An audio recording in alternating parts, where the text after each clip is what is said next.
सबके खोजन बर बाबा छोड़े घर दुआरला, दुनिया ला महिमा बताए हो। धन्य धन्य हो सतपुर स्वामी तोर काया मा परम पिता समाई हो।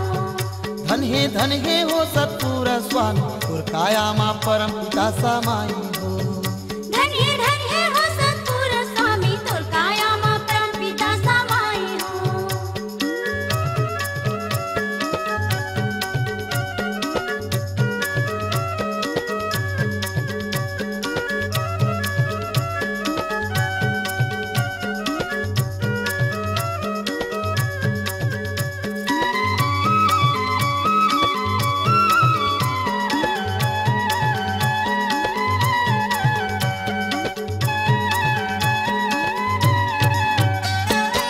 छह महीना ले कैसे धुनी ला रमाए हो, धुनी ला रमाए।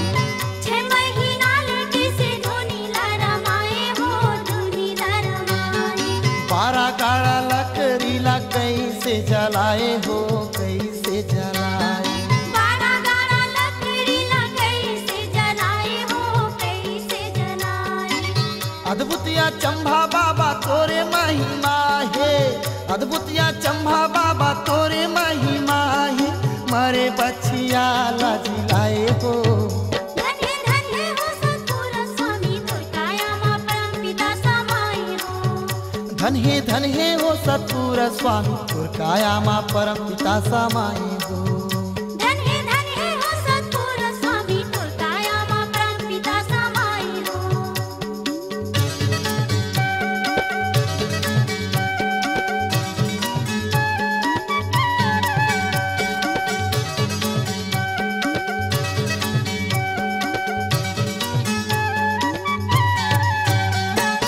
अखंड समाधि लेके ज्ञान लपाया हो, ज्ञान लपाया।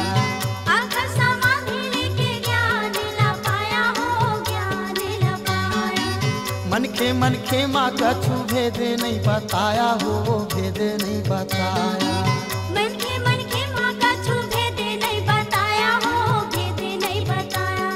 छत्तीसगढ़ के माटी माजत खामला गड़ाई के, छत्तीसगढ़ के माटी माजत खामला गड़ाई के, सत्य नाम के ध्वजा लहराए हो। धन्य धन्य हो सतपुर स्वामी तोर काया मा परम पिता समाई हो। धन्य धन्य हो सतपुर स्वामी तोर काया मा परम पिता समाई हो। धन्य धन्य हो सतपुर स्वामी तोर काया मा परम पिता समाई हो।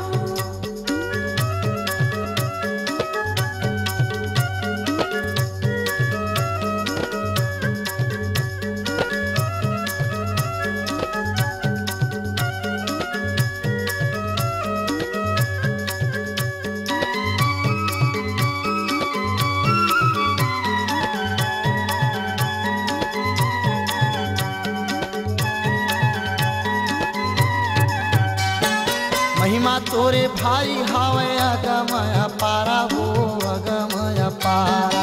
महिमा तोरे भारी हावे अगम अपारा हो, अगम अपारा। नमन तुहला करत हावे सारा संसारा हो, सारा संसार। नमन तुला करत हावे सारा संसारा हो, सारा संसार।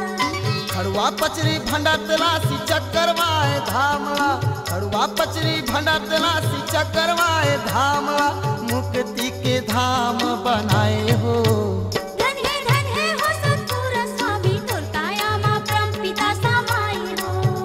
धन्य धन्य हो सतपुर स्वामी तोर काया मा परम पिता समाई हो। धन्य धन्य हो सतपुर स्वामी तोर काया मा परम पिता समाई हो। सबके खोजन बर बाबा छोड़े घर दुआरला, सबके खोजन बर बाबा छोड़े घर दुआरला, दुनिया ला महिमा बताए हो। धन्य धन्य हो सतपुर स्वामी तोर काया मा परम पिता समाई हो। धन्य धन्य हो सतपुर स्वामी तोर काया मा परम पिता समाई हो। धन्य धन्य हो सतपुर स्वामी तोर काया मा परम पिता समाई हो। धन्य धन्य हो सतपुर स्वामी तोर काया मा परम पिता समाई हो।